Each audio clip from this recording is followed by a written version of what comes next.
Hey guys, welcome to investing secret. दोस्तों, आज हम बात करेंगे कंपाउंडिंग के बारे में और जानेंगे कि कंपाउंडिंग एक्चुअली में कितना पावरफुल है और कैसे हम कंपाउंडिंग को यूज करके अपने पैसे को कई गुना बढ़ा सकते हैं।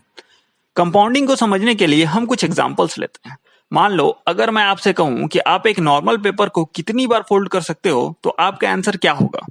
कुछ लोग कहेंगे कि मैं इसे 4 बार फोल्ड कर सकता हूँ, कुछ लोग कहेंगे कि मैं इसे 8 बार फोल्ड कर सकता हूँ। दोस्तों, आप इसे ट्राई करके देखना कि आप कितनी बार एक पेपर को फोल्ड कर सकते हो और मुझे कमेंट करके बताना। लेकिन सवाल यह नहीं है कि आप एक पेपर को कितनी बार फोल्ड कर सकते हो, बल्कि यह कि अगर कोई एक पेपर को 45 टाइम्स फोल्ड कर दे तो क्या होगा। आप मान लीजिए कि यह एक बड़ा पेपर है, न्यूज़पेपर जितना या उससे भी बड़ा पेपर। तो जब हम इस पेपर को फोल्ड करेंगे तो यह पेपर कितना थिक हो जाएगा?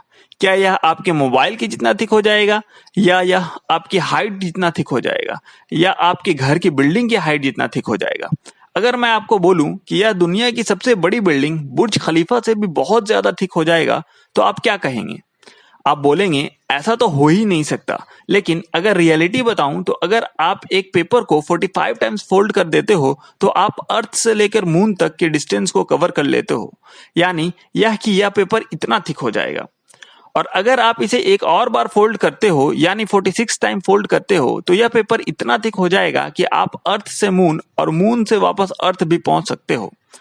आई नो यह इमेजिन करना बहुत डिफिकल्ट हो रहा होगा, तो चलिए इस एग्जाम्पल की थोड़ी कैलकुलेशन करके देखते हैं कि मैंने जो बोला है वह ठीक भी है या नहीं। एक पेपर की थिकनेस ऑलमोस्ट 0.001 सेंटीमीटर होती है। अब अगर हम इस पेपर को पहली बार फोल्ड करते हैं तो इसकी थिकनेस हो जाएगी 0.002 सेंटीमीटर। एक और बार फोल्ड करते हैं तो इसकी थिकनेस होगी 0.004 सेंटीमीटर। एक और बार करते हैं तो 0.008 सेंटीमीटर। एक और बार करते हैं तो 0.016 सेंटीमीटर एंड सो ऑन। लेकिन अगर हम इसे 10th टाइम फोल्ड करते हैं तो इसकी थिकनेस हो जाएगी 1.024 सेंटीमीटर। 20th टाइम फोल्ड करते हैं तो यह 1048 सेंटीमीटर हो चुका होगा, यानी 34 फीट के आसपास, जिसका मतलब है कि अप्रोक्सीमेटली 3 फ्लोर की बिल्डिंग जितना थिक। 45th टाइम अगर हम इसे फोल्ड करते हैं तो यह 3.5 लाख किलोमीटर थिक हो गया होगा, यानी जितना डिस्टेंस अर्थ से लेकर मून तक का है। और अगर आप बस इसे एक और बार फोल्ड कर दो तो यह 7 लाख किलोमीटर के आसपास हो जाएगा, यानी हम अर्थ से मून और वापस मून से अर्थ भी आ सकते हैं। कंपाउंडिंग और अच्छे से समझने के लिए हम एक और एग्जांपल लेते हैं। मान लो आप सुबह 8 बजे एक एम्प्टी टेस्ट ट्यूब लेते हो और उसमें 5-6 पेनिसिलिन के बैक्टीरिया डाल देते हो, और मान लीजिए कि हर एक बैक्टीरिया खुद को हर 1 सेकंड में डबल कर सकता है। अगर आपको पता है कि दिन में 12 बजे यह टेस्ट ट्यूब फुल हो जाता है, तो सवाल यह है कि टेस्ट ट्यूब आधी कब थी? आप में से जो लोग इंटेलिजेंट हैं वह समझते हैं कि 12 बजने से जस्ट 1 सेकंड पहले टेस्ट ट्यूब हाफ थी, क्योंकि बैक्टीरिया खुद को हर सेकंड में डबल जो कर रहा है। जस्ट इमेजिन कि 12 बजने से 6 या 7 सेकंड पहले क्या हुआ होगा।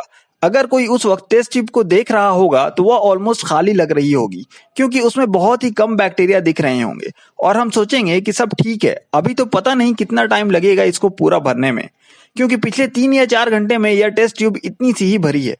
लेकिन फिर सिर्फ 5 या 7 सेकंड के बाद क्या होगा? यह टेस्ट ट्यूब पूरी भर गई होगी। और यह पावर है एक्सपोनेंशियल ग्रोथ की, कंपाउंडिंग की। जब आप यंग होते हो और अपनी लाइफ बिल्कुल 0 रुपीज से स्टार्ट करते हो सकता है कि आप 15 से 20 साल लगा दो या उससे भी ज्यादा टाइम बहुत मेहनत करके, सेविंग और इन्वेस्टिंग करके अपनी लाइफ का पहला करोड़ जमा करने में। लेकिन उसके बाद आपकी लाइफ का दूसरा करोड़ रुपया सिर्फ और सिर्फ 3 से 5 साल के अंदर आएगा, बिना आपके कुछ काम किए, बिना उसमें और पैसे ऐड किए। और फिर उसके बाद के 2 और करोड़ उसके अगले 3 से 5 साल के अंदर ऐड हो जाएगा। मतलब अगर आप अभी अपने 20s में हो और कोई आपसे यह बात कर दे कि आप 50 साल की उम्र में 5 करोड़ की प्रॉपर्टी के मालिक होगे, तो शायद आप खुद भी इस बात का यकीन नहीं कर पाओगे, क्योंकि 40 साल की उम्र तक आप सिर्फ करोड़पति बने हो। 5 करोड़ का टारगेट अभी भी बहुत दूर है, लेकिन करोड़पति बनने के 10 साल में ही आपके 1 करोड़ की वैल्यू 4 से 5 करोड़ रुपए की होगी, और यह सब होगा इस पावर ऑफ कंपाउंडिंग के जरिए। इसे हम एक एग्जाम्पल से समझते हैं। 1980 में एक इन्वेस्टर ने 10,000 रुपए से विप्रो कंपनी का स्टॉक खरीदा, जिससे उस इन्वेस्टर को 100 शेयर्स मिले। और फिर इस इन्वेस्टर ने इस स्टॉक को सिर्फ खरीदा, लेकिन कभी बेचा नहीं, और उसके स्टॉक की वैल्यू के साथ नंबर ऑफ स्टॉक्स भी कंपाउंड हुए। कंपनी ने अगले ही साल एक पेग बोनस शेयर इशू किया और उसके पास हो गए 200 शेयर और उसके 4 साल बाद वापस से बोनस शेयर और इसी तरह आज इस इन्वेस्टर के पास लगभग 2.5 करोड़ शेयर्स हैं इस कंपनी के, जबकि उसने सिर्फ 100 शेयर्स खरीदे थे और आज हर शेयर की मार्केट वैल्यू है 350 रुपए, जिसके हिसाब से यह इन्वेस्टमेंट की वैल्यू हुई 700 करोड़। दोस्तों, यह है मैजिक ऑफ कंपाउंडिंग। दोस्तों, यह कंपाउंडिंग इतना पावरफुल क्यों है? चलिए इसे हम एक और एग्जांपल से समझते हैं।